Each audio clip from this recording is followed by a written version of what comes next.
It occurs only when the values, rules, norms, laws, so when they are generally accepted and have a universal nature. What's a social institution? It's a standardized set of rules and laws and values, and which regulate a certain public sphere.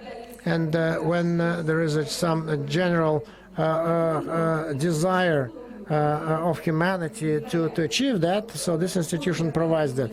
And after the collapse of the Soviet Union, there came along this the structural changes occurred, and we started to change economic institutions, not social institutions, and that's why this vacuum of this absence of trust appeared. But no one tried just to change the social institutions. They just disappeared. They disappeared. Yeah, but they were morphing into something else, but before they morphed into something else, they ceased their existence and went away. Ivan Vlasov, I'm from Kaliningrad. 100, 200 years ago, so there was a nice guy living in our city who came out with the following idea. So act according to a certain set of principles that could become a universal law. And, it is true that we don't have any general laws that would be equally applicable everywhere. So if you start asking here, for example, who pays bribes to traffic police? Say everyone pays bribes to traffic police, right? But if it's a stupid traffic sign and then the speed limit is 40 and you are doing 60, this is an idiocy, and you have to pay the bribe. So everyone was okay. Who is paying the bribes to the traffic police? At least once. Raise your hands. So in the last 5 years, who paid the bribe to the policeman? Who?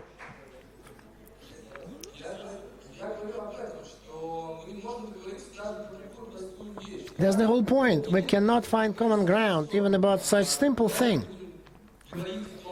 So let's talk that. So the traffic signs are wrong, or let's yield to people when they cross the streets. So in Kaliningrad, so they try to yield to people when they cross the street at zebra crossings, and so we need to do that. But so we need a uniform application of the laws, right? And Natalia Androsenko, thank you, Boris. My comment is, so that's the subject matter of locked doors. Effectively, it's not just a trend of communist society. So there is a book, an American writer, a female American writer. She starts out her book, so you don't remember, but when I was a girl, when people were leaving their homes, they did not lock the doors. And because if anyone just comes and visits, he would be able to come in and wait for them to come back from work. That's it. And so these doors that are being locked more and more, it's not only the problem of Russia and the collapse of communism, this is the global trend. It's everywhere, in Europe, in Russia, which has to do with more in-depth change. So this is the destruction of neighbor community. Yeah, very important. So this is neighbor community. And so why I'm talking about development of sites, building new houses. And then in small houses, so all neighbors knew about each other, but the old apartment blocks, they don't know about each other. And in a big block of apartments, 200 apartments, they don't know each other. And this is another thing, which is our development effort impacts our lives. And people are becoming more secluded, separated, and egotistic. I agree with that article.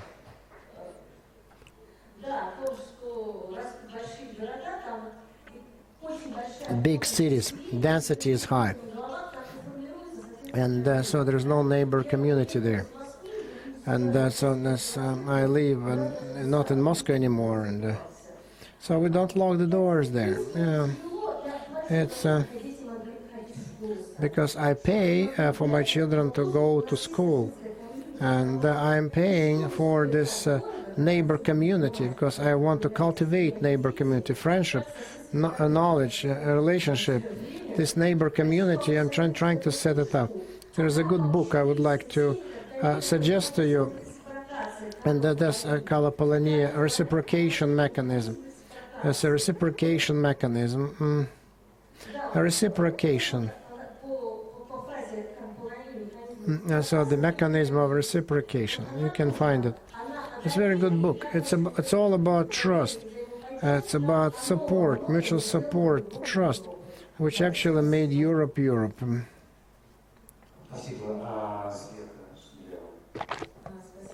No, thank you. I want to comment too. Respond to Kaliningrad. Ivan,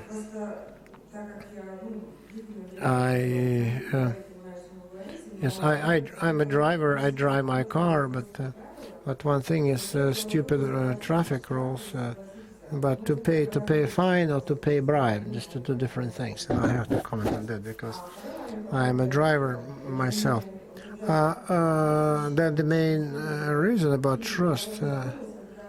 I was thinking about it when I heard one of the parliamentarians in Great Britain, members of the parliament, about this new rules, like changes.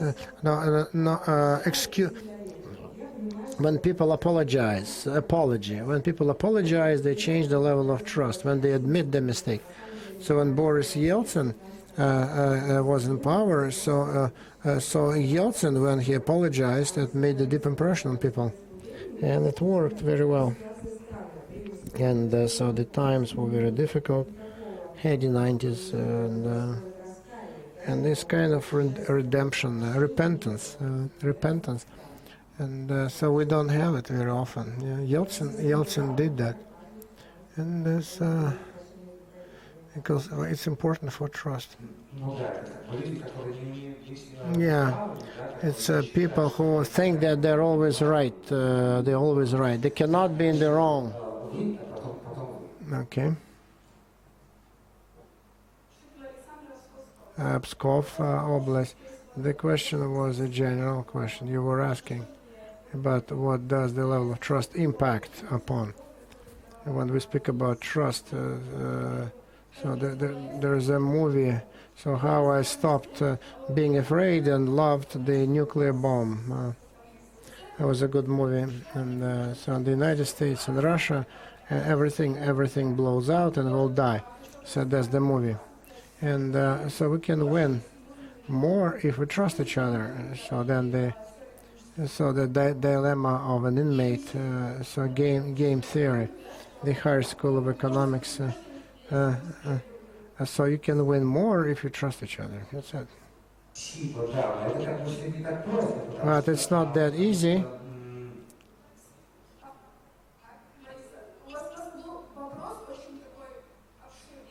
Very wide question. So because you need to mention specific persons or institutions, that's why I wanted to clarify.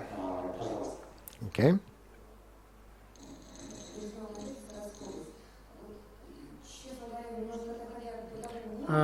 So then if we talk about this lack of trust,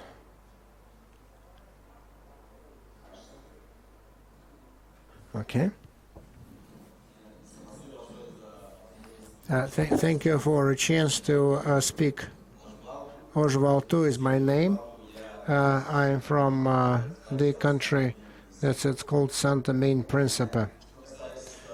With regards to the question that you raised, I wanted to say that not all, we all live in a society, and that is why we always have to create trust, because we live in a society, cannot get out of the society, And trust, from my viewpoint, is a salary that you earn as a result of cooperation between two people, two states, between men and states or institutions.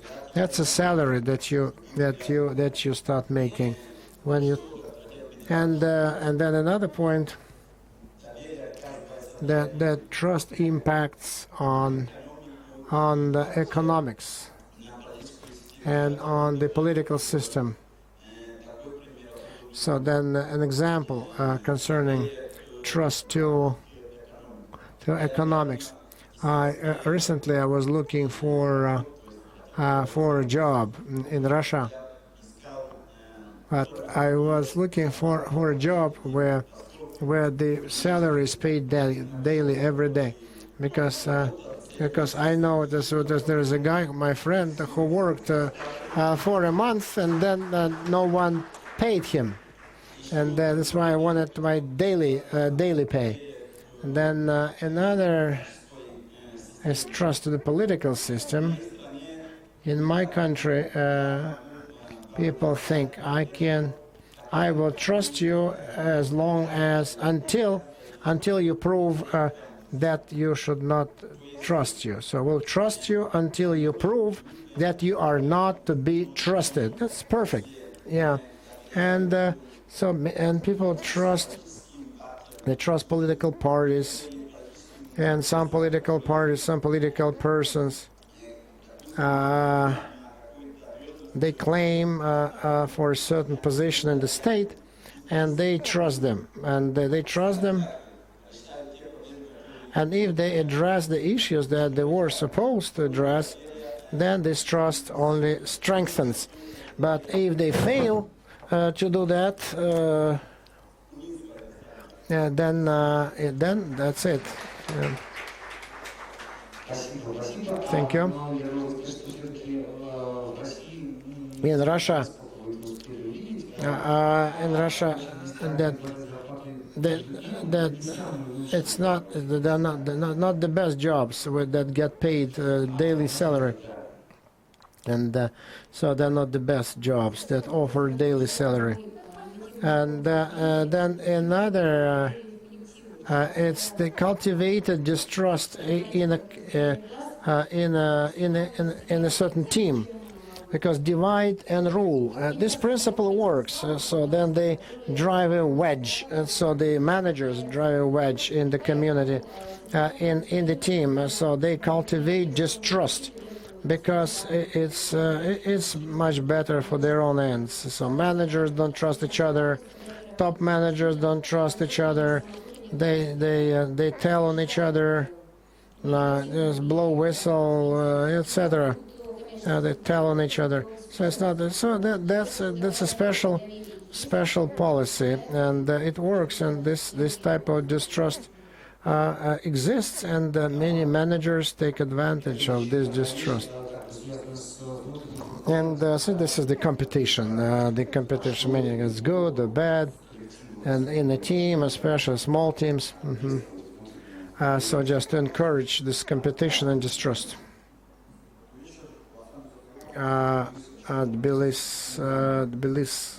Tbilisi School of Political Studies.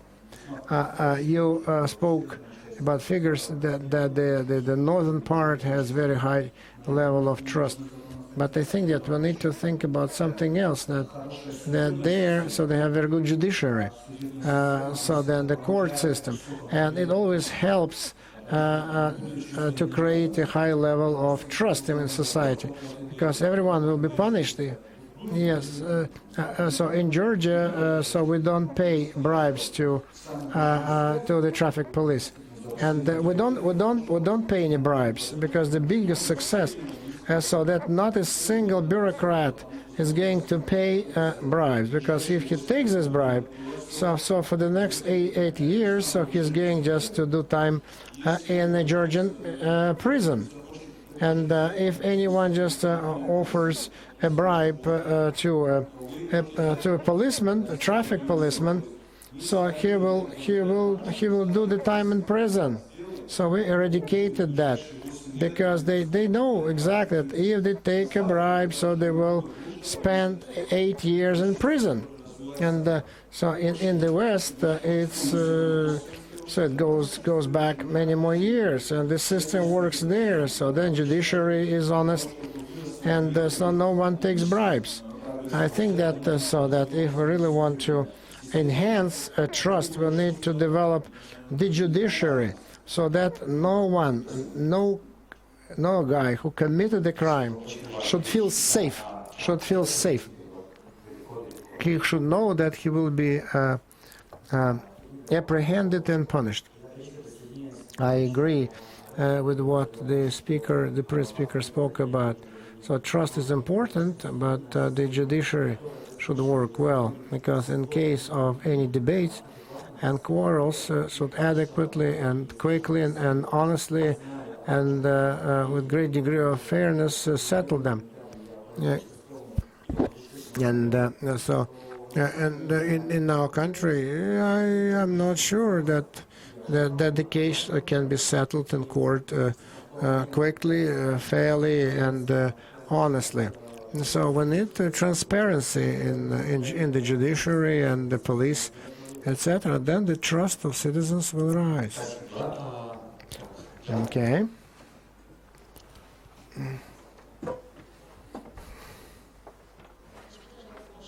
I'm from Poland, so thank you very much. I eventually got the mic.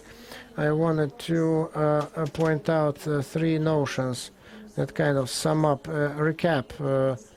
So first, unpredictability. In the Soviet Union, so it was everything was bad, but predictable. Now, so not everything is bad, but unpredictable. And so we don't know how it will play out, and we don't know which way it will go, and so hence the low level of trust. Second is the collective perception, collective notions. These collective notions influenced by the media. Second point is the absence of tolerance. Tolerance, I don't feel it, for example, so there's no work with public perception to increase the level of tolerance, understanding. Mr. Gutkov is saying that in large cities, so this intolerance is growing so rapidly, and so that we should not trust a Tajik or a Uzbek or a Kyrgyz. So then driving a wedge in between them and disjoint and divide them. So who are you? Just goodbye. And third thing, it's something that we always discuss, and that's the image of an enemy, meaning that somebody threatens us. So the level of closeness is growing, and there are enemies. We don't understand who those enemies are, but we are afraid of them. They are everywhere, in railway stations, in a railway car. We don't know them, but we should be afraid. And that's the broad approach. So when in the street I come up to a person and ask him questions, most of the people say we don't know and avoid answering questions, so they are not involved. Okay, that's it. There is an interesting story with external enemies. Looks like if there is an external enemy, then somebody who are inside are supposed to consolidate and trust each other more, but it's not happening because it's always when we perceive an external enemy, that enemy is supposed to have his agents inside the country, proponents, so the trust is not growing, and on the contrary, it's reducing. Denis, and then you. I'm Denis Grekov from Altai region. My intention is just to tell you about some observations about trust and its impact on human relations and on relations with state institutions. Those are my practical observations and it's based on the floods that my region recently experienced. And it's a sad experience, but it enriched me with some observations. When we started collecting humanitarian aid, we received a number of telephone calls from the people who would like to bring that aid to the collection points, but they said that they would not bring that aid to the official organizations. So we had some social organizations, state-run, opened their collection stations, but people were afraid of bringing their things to the officials. They were afraid that those things would be misappropriated, and they preferred to come to us and bring those things to us. And that's about trust to state institutions. There are some more cases. In every flooded village, there were people who helped their neighbors to be evacuated in their boats, rubber boats, and they risked their own lives, and some of them were drowned. That's the illustration of human relations in small communities that Natalia was telling us about, and about the way they support each other, they maintain communications. So if a man is rescued in a rubber boat, well, he comes back to help rescue his neighbors. And that's the real examples from real life, and they were most recent examples. Thank you very much, you, and then you.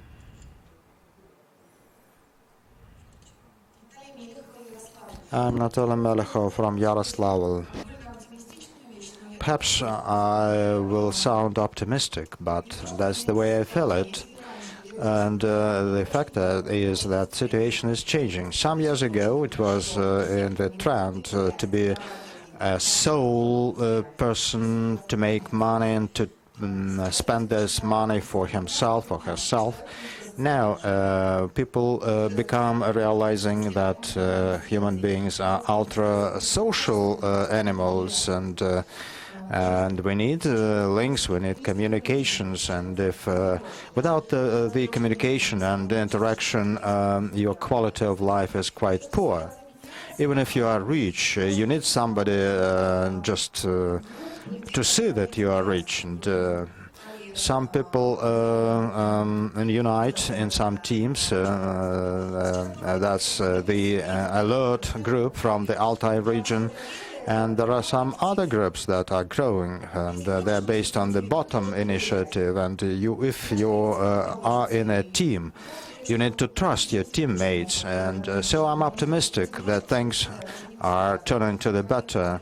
You cannot be a sole person, and even poet Mayakovsky wrote about that. And there is a proverb saying that a single person is not a warrior.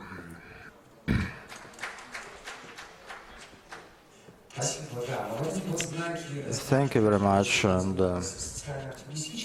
those are optimistic signs, and they have become quite obvious starting from 2009 or about that time. We had wildfires, a lot of wildfires in 2010, and people began uniting into some informal groups fighting those wildfires.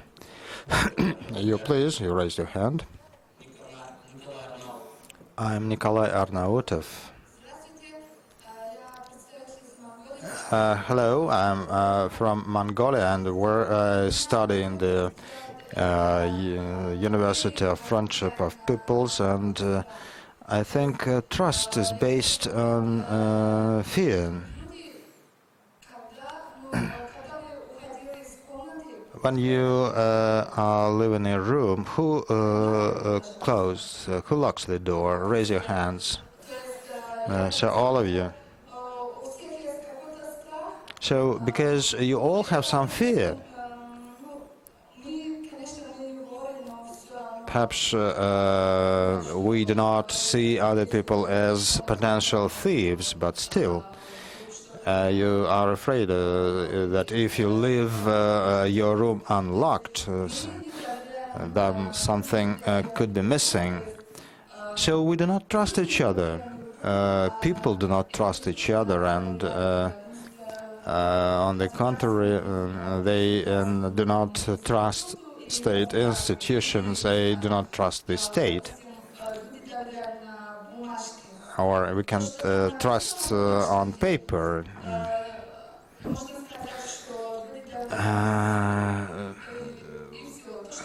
We can certainly entrust some powers to judiciary, but as for personal relationships, when it comes to that, people do not trust each other. Our friend from St. Thomas said that people trust state because state pays them wages and salaries, and people may not be sure that they will be paid, but they have their high hopes that they will be paid, say not immediately, but in a month, and that means that they trust the organization, while the state, on the contrary, does not trust its people, because the state has a law and has a penitentiary system, and the state does not trust a person, because that person may do something wrong, and that's why the state maintains the penitentiary system. And the state does not trust people in many instances. If you attend a concert, a performance, you'll see a lot of police, uniformed police, and it means that the state does not trust its people, and but people, they may not really trust each other, but they are tempted to trust the state. I would like to ask the next, every next speaker to be as brief as possible, so that we wouldn't finish after midnight. Wait a second.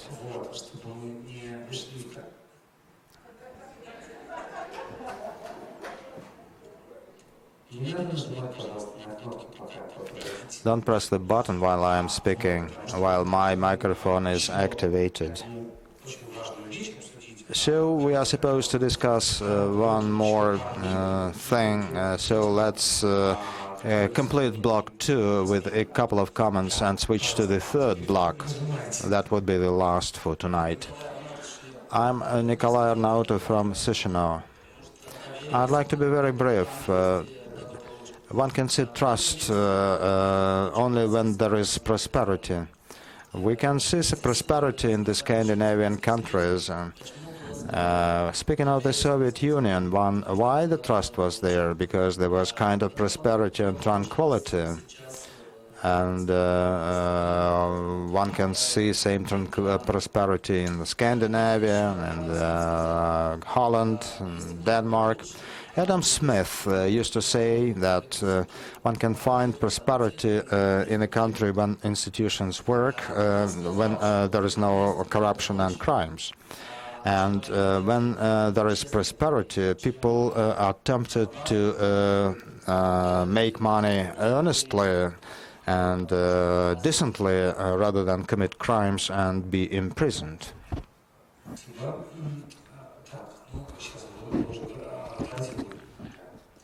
You please. And that will be the last comment. I'm Timur Uzhakov from the city of Margas. You know, trust cannot be viewed separately. Trust is an indicator of the social state of the society. And I would also point out one more thing.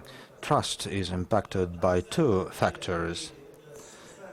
A negative factor is a social structure. Any social structure, existing social structure, most of the time depresses the level of degree of trust. And the positive factor, and that's something that is measurable, and that is the strive of people for experiencing trust. It's the natural requirement in people to trust somebody. We're used to trust our mother, our first teacher, so that's quite natural to trust somebody, and that helps us to develop that trust. Although the environment we experience works to the opposite. And when deception, cheating becomes the standards in a society, they really suppress the feeling of trust. Let's make a pause with your comments, and I would like to emphasize one point that was underemphasized in your comments, which is, well, very important. It's quite clear, and there is a lot of research on that account that shows that a high level of trust is associated with solid institutes of democracy, social development, political freedom, and low level is associated with all evils and negative aspects of the political life one can imagine of. But till certain point in time, we couldn't understand what are the instruments of trust, why trust can have that high impact. In economy, well, it's quite clear, it's loss of profit and things like that. In political life, one can also understand those factors. And I think about 20 years ago, there was a political analyst, Putnam by name, and he said that people who trusted their compatriots would not have a passive trust, but with a high degree of likelihood they would trust in social institutions, and they will participate in social activities, political activities, and they will participate in various communities and NGOs. And that's in politics and in civil organization NGOs. It's most important to ensure the high level of participation of people so that people can invest their own time and their own effort in the activities of those organizations, which is not quite easy. As an illustration to substantiate the assumption, I can refer to a question from the Wild World survey, and the question was how often you spend your free time working for various type of organizations, whether they are religious, sportive organizations, or just some local community organizations. So by and large, those are the question is about your participation in local communities life, whether it is environmental people, some protection of wildlife, and so on and so forth. So, and the survey showed that only 20% of the Russians participate in such organizations and spend at least some time. In Bulgaria, with the lowest standing of the former socialist countries, that particular level of participation was 30%, and In other European countries, the situation is such that people can hardly imagine that they cannot participate, and that was a discovery for Western social researchers that there could be countries where people are not spending any effort in. Similarly, it's about membership in cultural activities, cultural organizations, in the music, museums, movie clubs, and things like that in the Netherlands and the United States and Portugal. About 15% of the people who have never been associated with such organizations. In Russia, the situation is the opposite. It's only China that is close, and it's only 5 to 7% of the people who ever participated in such activities. So, to understand how low level of trust can impact democracy and civil society can now be understood. If the level of trust is low, then those groups just do not appear. Whether we are restoring some old mansion or we are clearing and treating an old pond, and it's only in the past 4 or 5 years we saw some volunteer movements on the rise. So all those organizations, they belong to the low-level democracy, and that's the foundation of democracy, which makes it possible to think of greater projects on a federal level. So democracy cannot be stable if you cannot find a chain of such organizations on the bottom level. And okay, so let's, since again there is some fatigue, and we are all tired, and we need to leave some time for some night activities. Let's take that last block and let's do it quickly. I think our colleague from Poland began making such points, and that's about possible steps, measures, actions, incentives. So, in other words, what efforts can be made so that social capital and the level of trust would grow? Shall we just stay still and just watch those civil organizations growing, or we can make our own efforts and contributions to help them grow? Please start.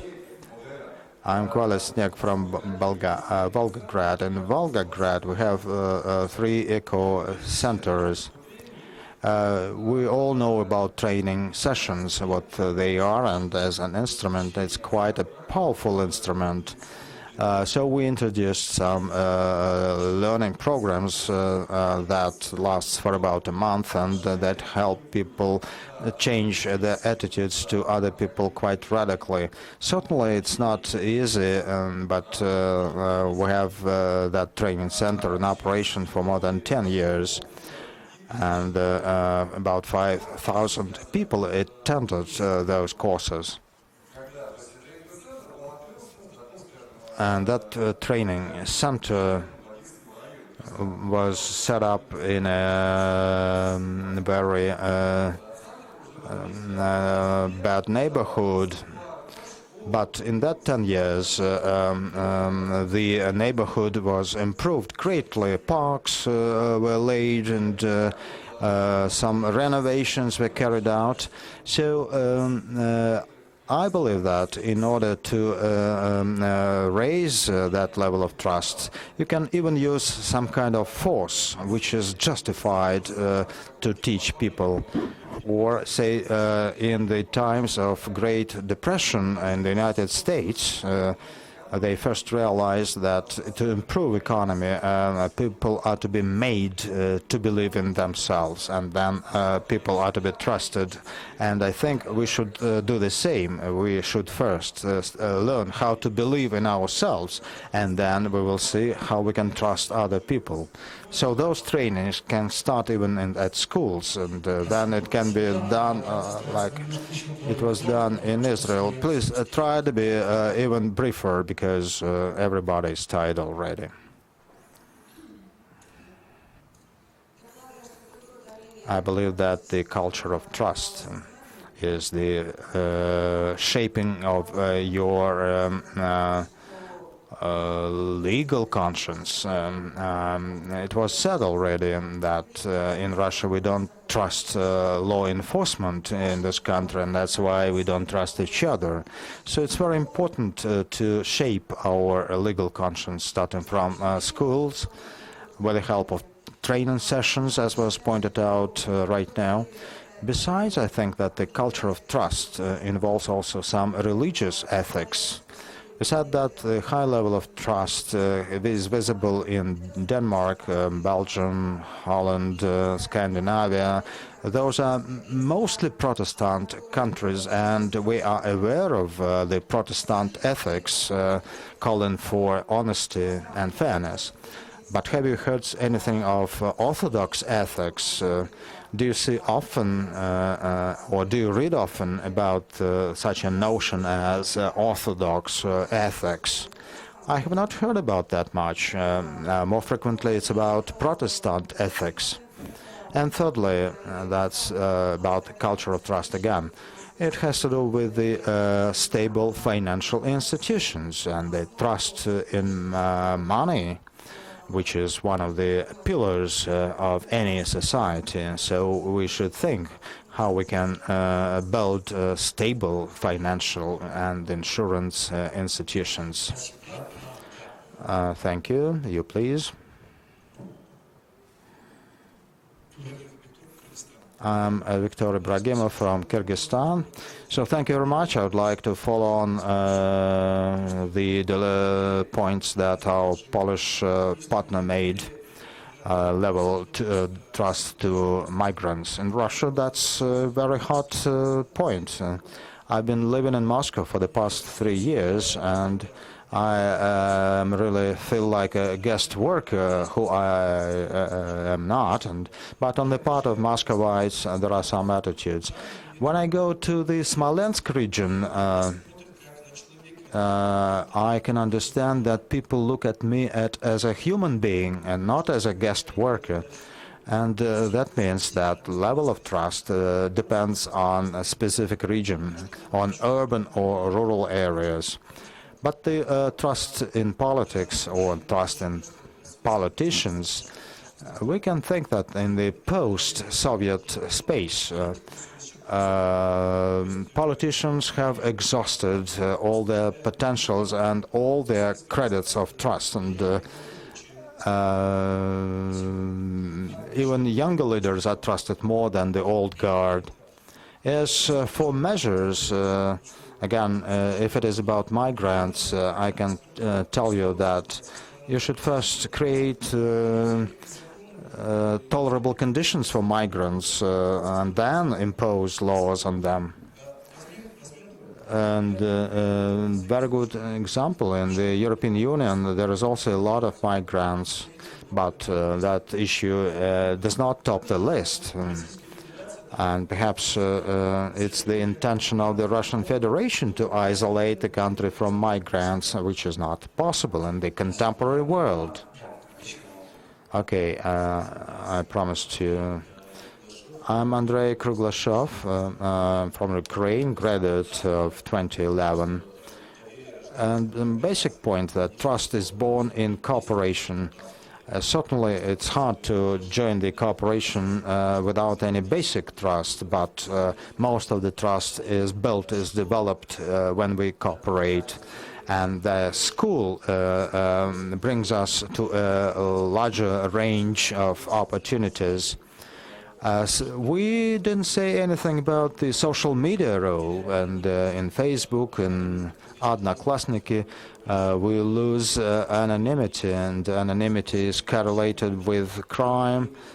And if you have no name, you can really feel like acting without any threat to be punished. And when we interact in social media under our own real names, help us to enhance our reputation. Social capital is important, but there are people who build that human capital, and the more they work in that direction, the better social capital we build. When we value our reputation, we want ourselves to be valued and trusted, it works fine. The example of Georgia is good, but it's not perfect. To have trust, it's not enough to be assured that those who violate that trust are punished. It's not that important when you feel personally protected. And if I have a small son, for me it's better that nobody would dare offend my son, rather than that the person who does that would be punished. Thank you very much for this observation. Thank you for this statement. We know from the experience of businessmen and those who have always said that those busy with the small-sized businesses are people who are generally not prone to create associations. Say the owners of a small cafe or a hairdresser saloon, they're generally people who are very much not inclined to unite into associations or unions, because every one of such businessmen or business ladies is usually limited to his or her circle. This situation has started to be changing a little bit in Russia and the Ukraine, but you can see that happening in elsewhere, in Penza, in other Russian regions, and in the Ukraine. So creation of such entrepreneurial associations at the level of cities, villages, and localities, when people are willing to unite and are willing to find common ground to be able to withstand the bureaucratic pressure and to formulate some common goals. This is an important remark. Yes, your turn, please. Thank you, Boris. I'm Anna Martinova from Sochi. What I would like to add to the question of immigrants, to the point about immigrants, I would like to impart to you the experience of Sochi. For 7 years, we lived under the conditions of a large construction site, which had a high demand for labor, which had to come from both Russian regions and from abroad, from from the republics of the Caucasus or Transcaucasia, and from the former Soviet republics, and even from Europe. So the peoples who used to live within the bonds of one culture knew what is Russia, but there were also people who had no idea about Russia. there was a general view of Russia being composed of Moscow and the vague 1/6 of the land in the world. Sochi is a multinational city which has representatives of over 100 nationalities or ethnicities living in them. 60% of these have national cultural centers. Such national and cultural centers not only provide services for the preservation of the linguistic culture, but also allowing for contributions to the cultures of Russia. Thus, a decision was taken at the level of the city government to draft what we would call a reference statement for the immigrant. What did it include? It included the telephone numbers of the key services that might be required by a foreigner in a city, in a foreign land. It had clauses from the Russian legislation on the special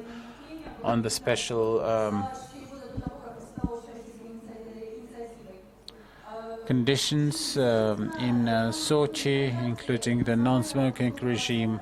There were also some references made to the general cultural centers in Sochi where an immigrant could go to get assistance. As a result, we only had a very low percentage or low in number of national conflicts throughout these years leading to the Olympics. There were only 3, to tell you the exact figure, instances of inter-ethnic conflicts which were all related to the employer relations. All right. Well, thank you very much. Let us probably not exploit each other. And on the one hand. On the other hand, there are a number of other things that we should all take into account. And this is a very difficult topic, but we shall be able to continue this during the next round tables throughout the weeks. So if I may ask you to finish this roundtable by the data of our social poll that have been calculated after 1.5 hours of arithmetic exercises. So let us see what are the answers.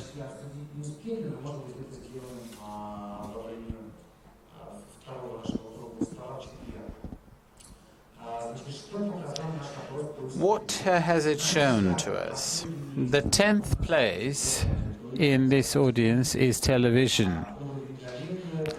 The level of trust to television is 2.6 points. The 9th place is the state officials, 3.2, without further detailing.